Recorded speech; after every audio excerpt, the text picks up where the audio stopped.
Welcome to the thrilling world of Security Squawk, where we explore cybersecurity. Guiding you through online threats, we'll aid you in understanding safety protocols and trends. Meet our gurus, Bryan from Exact IT, Reginald from Arc Solvers, and Randy from Tech Rescue. Together, we'll delve into current events and hot cybersecurity topics, helping you comprehend their impact. Stay informed, stay secure. Security Squawk, the business of cybersecurity. Buckle up. Let's dive in. Ooh. All right, folks, welcome back to another episode of the Security Squawk podcast. I'm Bryan Hornung here with my co-host and partner in crime, Randy Bryan. How are you, sir? Hey, pretty good. How you doing today? I'm doing well, my friend. Thanks for hopping on here with me this morning. So if you've been following the news, everyone, you know it's been another week of cybersecurity madness. Randy and I had no trouble trying to find stories this week, for sure. And we got big names getting knocked offline. And I want to be talking about a story where CISOs are being told to keep their mouths shut and what kind of issues and problems and things that brings about. And all of us in the trenches trying to make sense of it all. So we'll dive into it. Randy's going to kick things off today with a story about Jaguar Land Rover. Yes, that luxury car maker getting hit so hard with a cyber attack that production screeched to a halt. And spoiler alert, ransomware doesn't care if your logo's on a $100,000 car or a rusty minivan. So they're going to get you either way. And as I mentioned, I'm going to jump into how corporate leaders are pressuring CISOs and people in charge of IT to keep quiet when bad stuff happens. I've seen that play out in multiple industries. And I would also say that private equity also is part of the problem there. And instead of transparency, some companies still think sweeping breaches under the rug is a solid plan and strategy. So we're going to talk about why that's dangerous for everyone involved. So buckle up, pun intended, because we hate that term. We've got a lot to unpack here. So let's dive into it. Randy, cyber attack on Jaguar Land Rover. What's happening? So this one's pretty crazy because on or around August 31, they detected that there was something bad going on in their network, and they shut their systems down proactively. And they had to do it very, very fast. It went all around several parts of their business. There's entire sections of their business that are shut down. Most of their stuff in UK is shut down. I think 3 big factories there that are shut down. This is obviously, well, not obvious. After looking into it, it's horrible timing because September 1st is when new license plates get released in UK. And it's typically a time when people go out and buy new cars. So like September 1 to, October. Isn't that usually when the manufacturers like flip the car year too, like September-ish or? Possibly, yeah. But it's just like it's kind of like Christmas time for car manufacturers in UK, as Christmas time in, like shop owners in the USA, if you will. So they're missing out on opportunity. They're shut down. They can't make cars. They've sent their workers home and they said, we're going to evaluate it day by day, but don't come back until at least September 10. So they said we're going to need at least 10 days, but we're going to let you know day by day. So tomorrow is the official first day they could possibly come back. So we'll kind of see where that goes and if they come back from that. And that's really what caught me about this. It's just the long term. I mean, 10 days doesn't seem like a lot if you're just casually listening to this podcast driving down the road.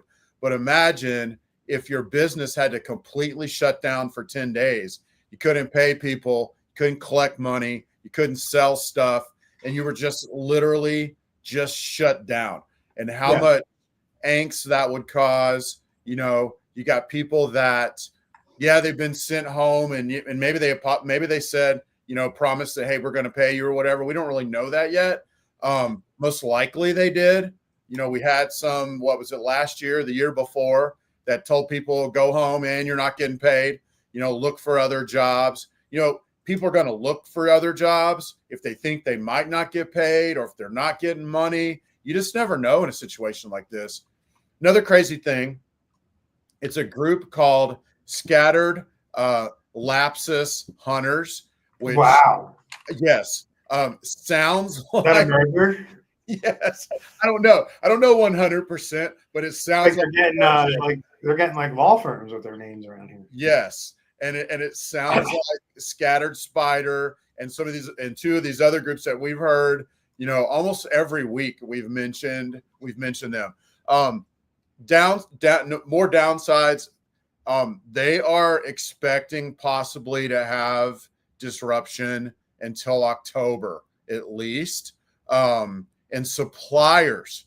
So there's people, you think about this, a car dealership, but you've also got down the road from their factory, you've got a warehouse that sells the factory tires, right? You've got other place, you got a warehouse that sells batteries. You got maybe a manufacturing plant that brings in the frames or the computer chips. Who knows what? All the suppliers are affected by this. Many of them are also sending their staff home as well. So all of the UK factories are closed, at least until tomorrow. And then we're just going to have to see what happens day by day. Pretty crazy stuff.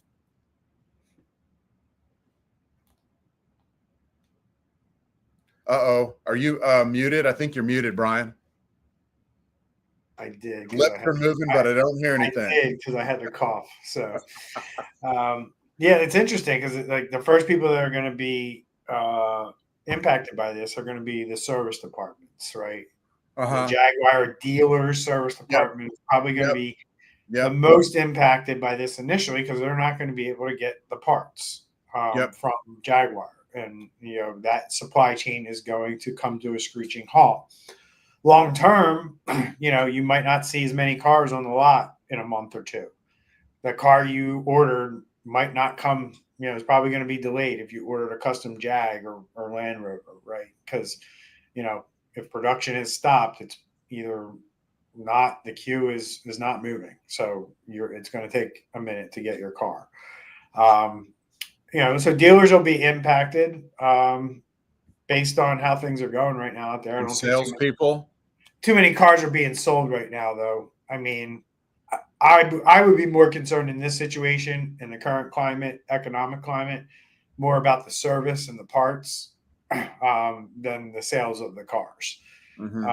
I think that you're going to see more of an impact there. So, you know, again, and it goes to your point, mechanics, all the people that work in more people work in those areas in a dealership, right? I know people go to dealerships, they see all the cars on the lot, the pretty cars inside the building, they see the salespeople, but like more people work in the back of that dealership doing the, you know, service and all of that than work in the front. And those are all the people that are going to be impacted. So, you know, it's one of those things that's not going to go noticed by a lot of people because, you know, these people really aren't publicly facing for the most part. But if you need your car fixed and you own a Jaguar Land Rover, you might have a tough time getting it fixed here in the next few months. So yeah, it's going to affect a lot of things. I mean, it's a big deal, and the fact that they're shut down, that they're taking it day by day, they're expecting. So maybe people can come back to work tomorrow. Maybe they can get some things online, but they're expecting at least through October. So to quote Andre, though, no customer data has been leaked yet. So that's like probably the last problem on their mind right now. But I thought it was funny when one of their press releases said that no customer data has been leaked. Most likely this group is looking for money, and either a ransom because we've disrupted your systems or a ransom because we stole your data. it really seems like a ransom because we disrupted your systems, and we'll see what comes out of that. Not a whole lot of information on that side yet. Yep. And, talking about an industry too, Randy, that is very familiar with like having to put safety and protections in place based on regulations, right? You have to put safety features in cars based on regulations, and that's a thing, right? And why stuff like this is happening is because we're missing the mark there. The regulations aren't where they need to be, and what companies are investing in this stuff is not where it needs to be, right? So again, we're riding around in 2025 technology, but our safety in terms of where things are at today, it's like back, where cars were in the 70s, right? And we're not where we were maybe 5 years ago, where I would say we were really flying with no windshield almost. Now we've put some things in place, and businesses are starting to get it, but we're not there yet. And I only see that playing out with more regulation, right? Because if you look at how it played out in the automobile industry, airbags, seatbelts, early crash detection warnings crap that's in cars now, right? All these sensors that have to be in cars now for safety reasons. That all wasn't required even 10 years ago with the more electronic stuff, right? Seatbelts weren't always required. All kinds of things that I can think of in cars that are just there now for safety reasons were never there, in the 70s, in the 60s, in the 50s, right? So this is only going to play out with technology. Like the government's going to see all these problems play out. It took the government the same thing, right? They had to see so many people die in car accidents before they start to put these things in place, right? It's going to be the same thing here, right? It's going to be businesses being impacted. There will be people who die because of cyber attacks in the future, and the government's going to have to start doing things to make businesses do the right thing, right? And that moves us into my story, which is a perfect segue into kind of like this is the temperature of businesses out there when it comes to cybersecurity, right? And this is what I talk about when I'm on the podcast, and I'm saying like businesses are so far behind, and or they're consciously making the decision not to invest in these things, and that's why your information keeps ending up on the dark web and compromised in thousands of places. So I found this article, Randy, on CISO Online, published a piece about how CISOs, which are Chief Information Security Officers, and that's just a title and a role in a company. You can be a CISO, a CISO, a CSO. You could just be an IT director, because sometimes companies just never elevate IT to a C-suite level. So it's all over the place, but ultimately, if you're in charge of IT, this is you who we're talking about, right?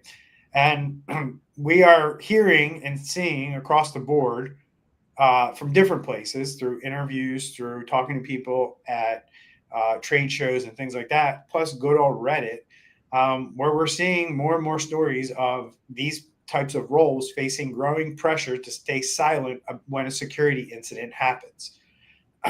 So when breaches happen, CISOs are often the first ones to know, or at least, they're in that chain of command.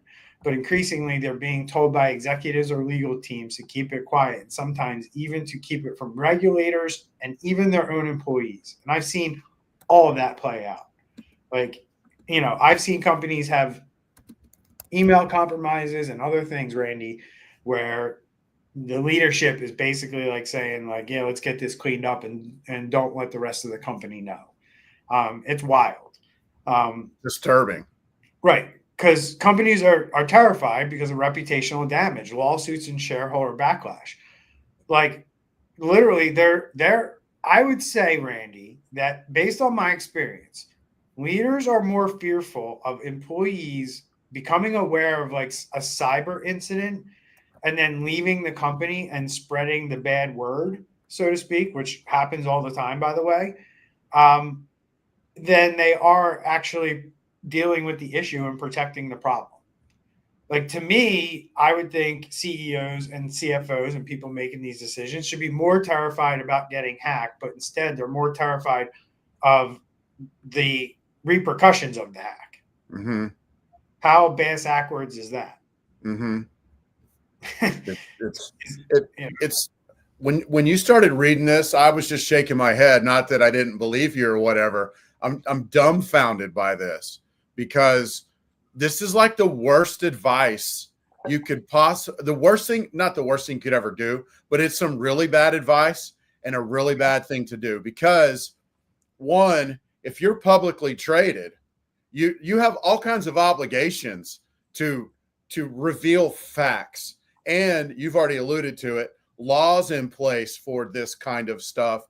And they're really trying to combat some of these laws are trying to combat this whole mentality of let's just bury, the incident.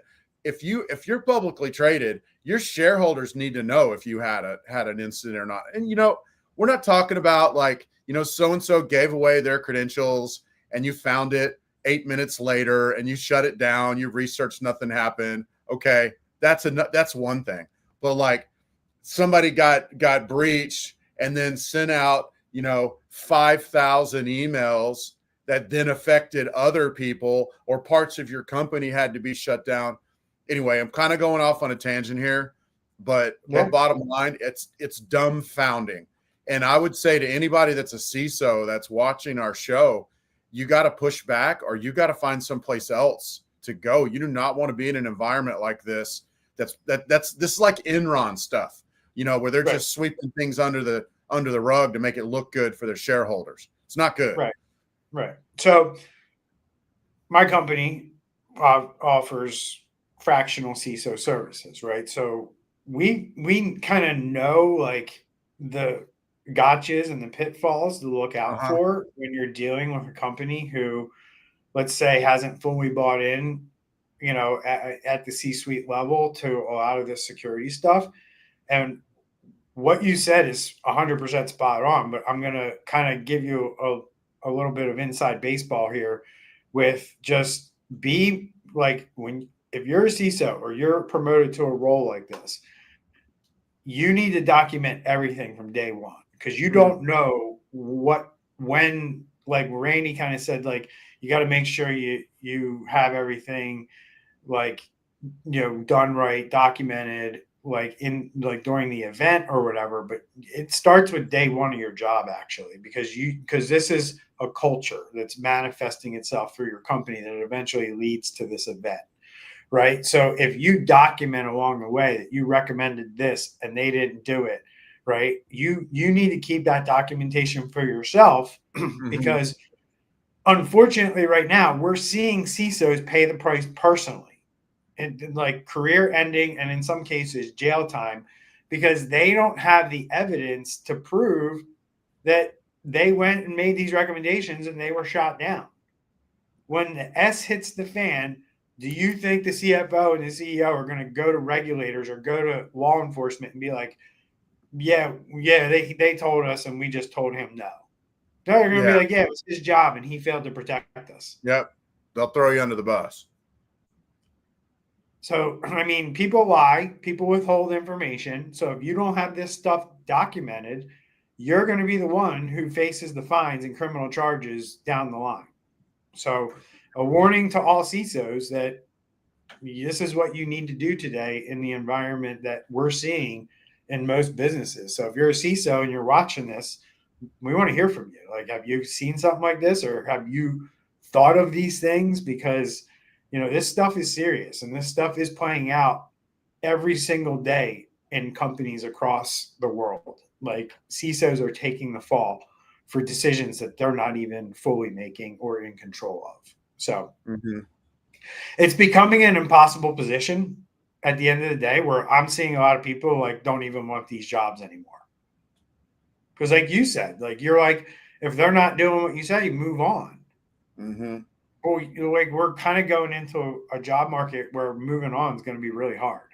Yep. You're not wrong.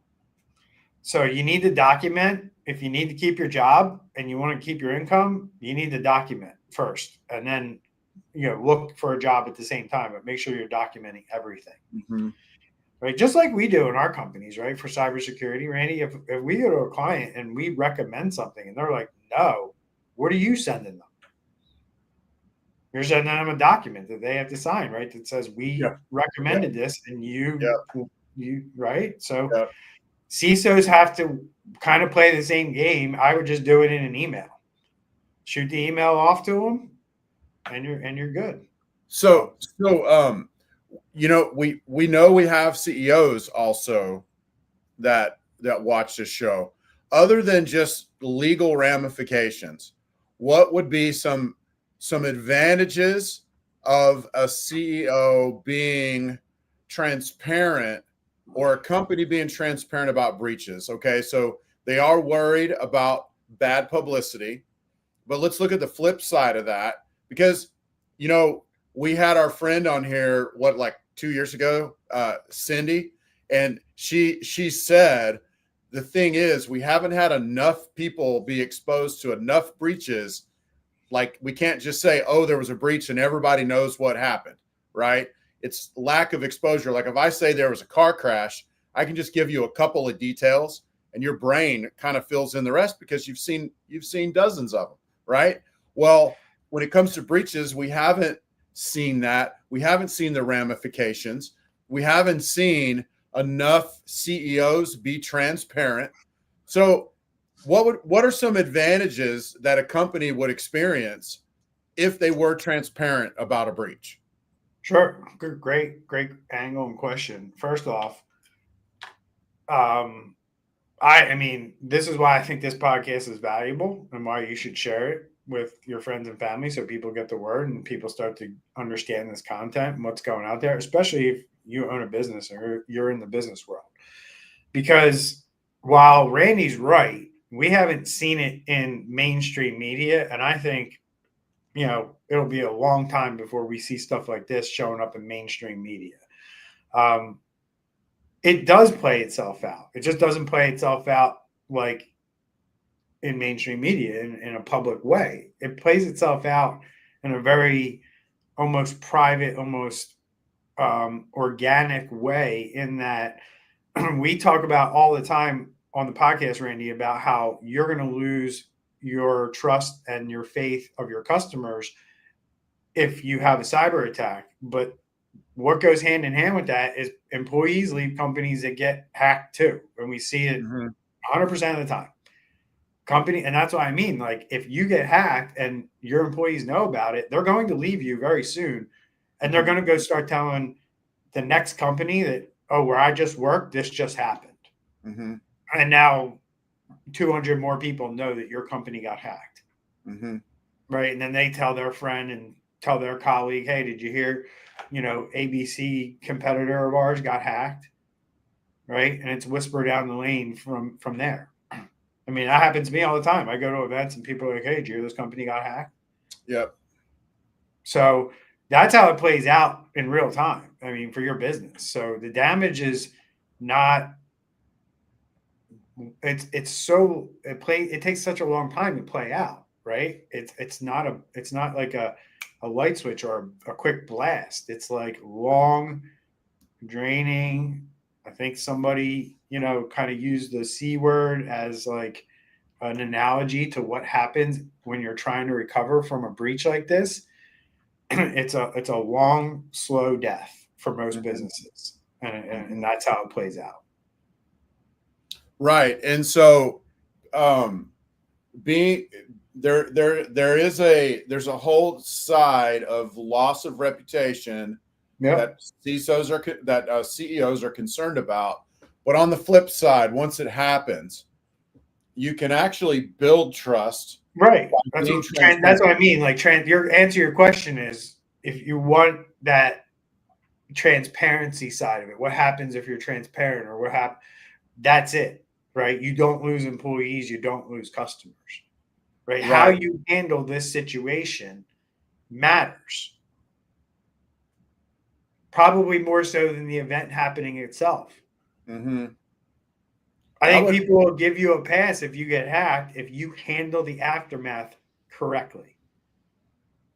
Yeah, I mean, you and I are probably are going to be more critical of companies in our own industry, and we could start naming names. Some that had a breach, that handled it transparently, that have literally rebuilt trust with both of us, and then others that have and didn't handle it transparently, and we're just like, I'm not going to use them because it's like we talk about this a lot in Texas because we get hurricanes. Our seasons are super high summer and super hot summer, super long summer. The worse they are, hurricanes always come in, and they break up the weather, get us out of these high pressure heat. But they're going to come regardless. And it's all about, not are you going to ever get a hurricane, but when. And it's really the same way with a breach. It's not if you're ever going to get a breach, it's when you're going to get a breach. But when you do, are you going to be ready for it? And then 2, how are you going to handle it in the aftermath? So it shouldn't be a shameful thing that it happened. It should be, what should be shameful is how it's handled in the aftermath. And if a company can rebuild trust with Bryan Hornung and or Randy Bryan, then they can build trust with the public as well. And, so there's a lot to say about being transparent. I'd put an asterisk by it. Don't say things publicly that your lawyer hadn't approved. You can tell your lawyer, I want to be transparent, but don't just go saying stuff. Make sure that you say the right things, because you can't say the wrong things in the name of transparency and end up opening yourself up to things that you didn't want to open yourself up. So be transparent, but be smart about it. It's that whole, what I view this as with CEOs and CFOs is that whole, they don't understand this stuff, right? It's like they always want to be a 4.0 student with cybersecurity, and they can't take if they're a 3.8 or a 3.9. Mm-hmm. You know what I mean? And it's like, yes, it's the wrong attitude, right? It's great if you're a 4.0 student all the time. And there are a lot of companies out there that do cybersecurity really well and don't have a problem. But I've also seen things play out a little bit differently for quite a few companies over the 25 years I've been doing this, meaning insider threats cause the problem. And when insider threats cause the problem, you need to have the same incident response plan go into place to deal with the insider threat. And so, in other words, what I'm saying is like they bury this stuff because they think people will be like, oh, well, they didn't do cybersecurity the right way. You can do cybersecurity the right way. You can be that 4.0 compliant / cybersecurity, follow the framework, do everything right. And you can still have a problem. And that problem might not be a hacker. It might be your own employees who are, getting ready to kind of move on and do their own thing. And in the meantime, they stole all your data to get a leg up in their new startup. Yep. It's happen all the time. Yep. So, all right, man, let's wrap this up. This week, we looked at a ransomware attack that can literally stop luxury car production. Not the first time we've seen it. I think we've seen like Ferrari or Lamborghini or one of them get hit a while back too. But Jaguar and Land Rover paid the price this time, proving once again that cybersecurity is a business survival issue, not just a tech problem. And then we dug into the growing pressure that CISOs face to keep quiet when breaches happen, which might protect short-term reputations, but almost always blows up in the long run. So the lesson here, whether you're running a car factory or sitting in a boardroom, ignoring cybersecurity or trying to hide it is not an option. Transparency and resilience are what keep your business alive. So if you got value from today's episode, do Randy and I a favor. Where you can, hit that subscribe button, leave a review, and share it with someone who still thinks cybersecurity is just an IT problem. We'll see you next week on the Security Squawk podcast. I'm Bryan with Randy. Stay safe out there. Bye, everybody.